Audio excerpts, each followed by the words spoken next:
Hello, everybody. I just wanted to make like an update video. Because I know it's been a while since I've updated, with everything.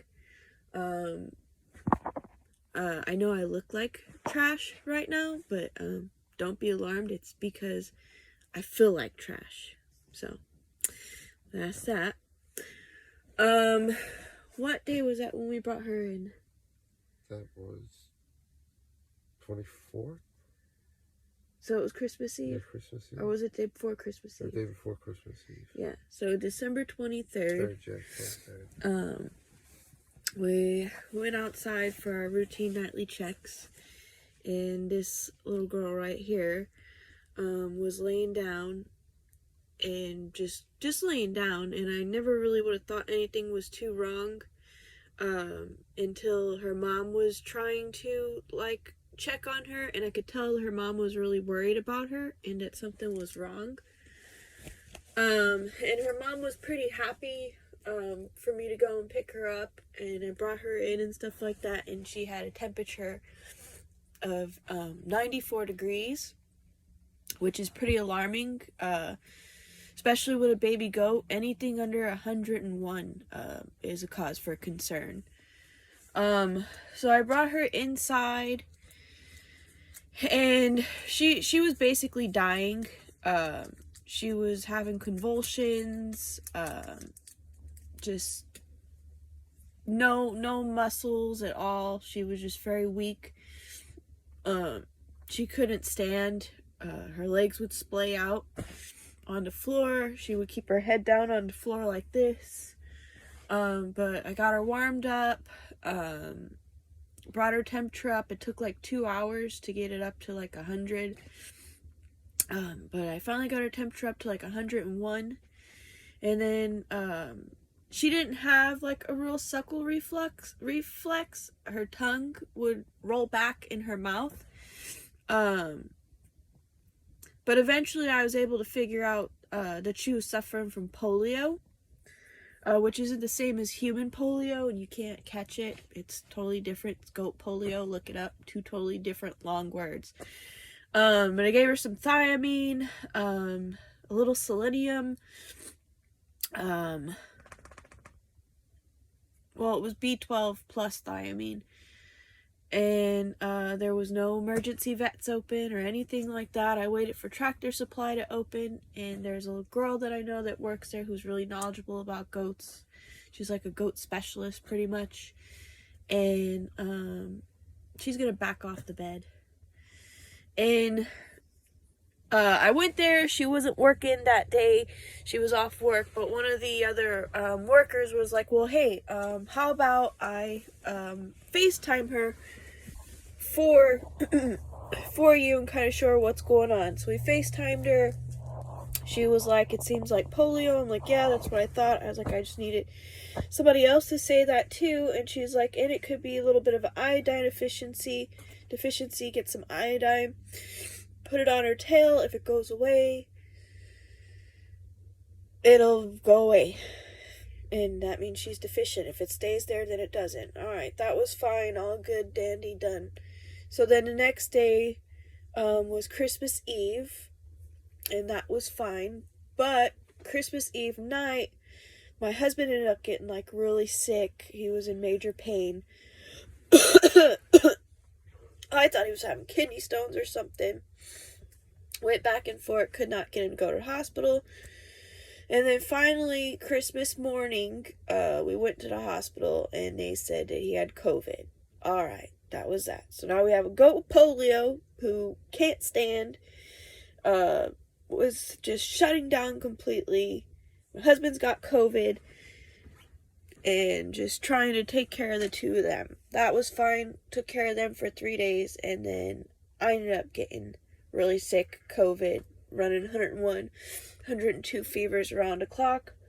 So that's how she ended up being in bed with us. No, I do not tell people to put diapers on their goats, but this was the only way I could really take care of it. Taking turns getting up and getting the bottles, bringing them back to bed.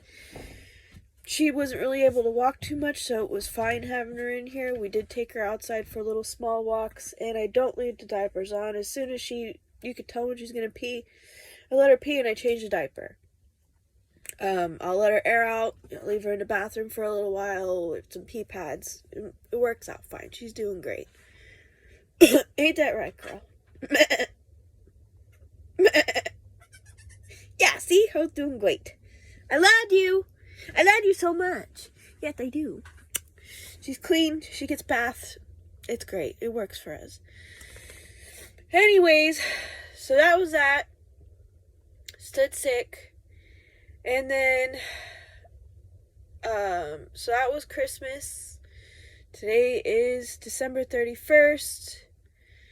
So, December 29th, I believe, or the 28th, whatever it was Thursday. Thursday night, which I guess would technically be Friday morning, 3 o'clock in the morning, a dog come over to our little farm or ranch or whatever you want to call it, to my home. And trigger warning, this is sad, terrible, horrible, tragic. But a dog come over here and killed my livestock guardian dog, Roxy. The attack was about 3 o'clock in the morning. I stood up with her until 7 a.m. Well, basically 6 a.m. because they're from one side to the other side. There was no emergency vets. Called the hospital to ask if there was any emergency vets on call. The lady hung up on me, told me she couldn't help me.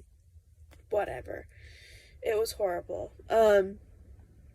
But there was nothing I could really do to help her. She wasn't that mangled up. I packed all of her wounds, wrapped them, blue coated them, did everything that I was capable of doing. But I think it was just the shock was too much for her, because the dog ended up also killing one of our newer mothers. Her name was Clea, and I didn't get to show her boy yet, but we named him Cleo in honor of her. And I have a very, very sweet family coming to get him, because all he does is walk around and cry for his mother. He won't nurse, he won't take a bottle, he's just completely upset. But I know this other family will totally just give him a totally different life, because he's having so many problems here with some of the other goats, and it's not working out. And I know this lady will really like baby him to no end, and it'll be one of the best opportunities for him. So there's that, and the dog also managed to kill one of my first goats that I ever got. Her name was DL. She was also one of our smaller goats. So it was just like a lot of different really tragic stuff to try and get over. But losing Roxy was like losing a lifeline. I don't have peace at night. Last night, it was our first, like, official full night without her, and the coyotes were already coming out. And I didn't know what to do. And I'll be honest, I went outside, and I just didn't know what to do, so I started barking. And I just tried to bark like Roxy, and, it worked, weirdly enough. I don't know why. Maybe the coyotes were like, that's a really crazy human, why is she barking? But it worked, and it's really terrible, and I don't know how I could ever replace her. I can't replace her. You don't. That's not the kind of dog you can replace, because she was a mother to every animal out here. My animals are sad. They know she's gone. It's really bad. But what can you really do? But I need some type of protection out here, and I don't know. It's just really, really sad. But that's what's been going on. I was starting to feel a little bit better yesterday. Today, I feel horrible. I feel like almost the worst that I could feel. It's very miserable. But besides that, we're all making this work out. We're all cozy in bed. Creed's really sad. He's really lonesome without his friend. I think he is kind of trying to step up a little bit. Because normally, anytime anything went on out here, he never barked. We had a wolf come out here one time, and he hid underneath our shed and would not bark. Where Roxy was like, come on, bring it. But, last night, later on in the morning, after I went outside and barked, way later, I heard him barking. So, it's tough. But yeah, she's doing great. She's picking up some weight. She's happy, she's jumpy, she's beautiful and cute. And I just keep giving her the thiamine. I was doing every 6 hours, and you could really tell that she would need it because she would start going downhill. She would just start getting really weak, dropping. And I would just be like, all right, it's time for the thiamine, and I'm trying to, wean her off or just make sure she gets what she needs. That's what I'm trying to do. How I raised up her temperature, too, when I first brought her in, just in case anybody else ever has to go through something like this, because I didn't have a way to submerge her in water. I basically just turned the heat on, sat in front of the heat, high, it was hot, and I just kept putting blackstrap molasses. I'd mix it with cayenne pepper, and I'll just show you. And I would rub it right there. Let's show them. Show them your teeth. Right on them beautiful teeth and them gums right there. And it would work perfect.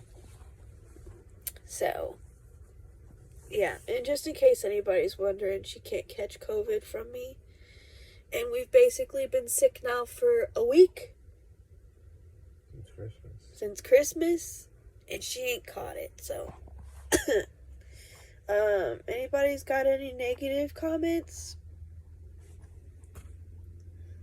Anybody's got any positive comments? Anybody's got any prayers? Now that's it. That's what we're looking for. But yeah, that's all I can think of right now. If anything else goes on, I'll update you. I will say this. She was so small when we pulled her in. She didn't register, so I guess she was like under a pound. And now, I weighed her, what was that, day before yesterday? Mm-hmm. Day before yesterday, she weighs 3 pounds. A whopping 3 pounds. And she's beautiful, and we love her. And I guess that's it. R.I.P. Roxy, DL, Clea. And best of luck to, well, I don't believe in luck. So best blessings to Cleo and his new family. And anybody's got any questions, I'll try to answer them. Right? Did I cover all that, babe? You got it. Well done. Merry Christmas, Happy New Year's, all that good stuff. Happy New Year's.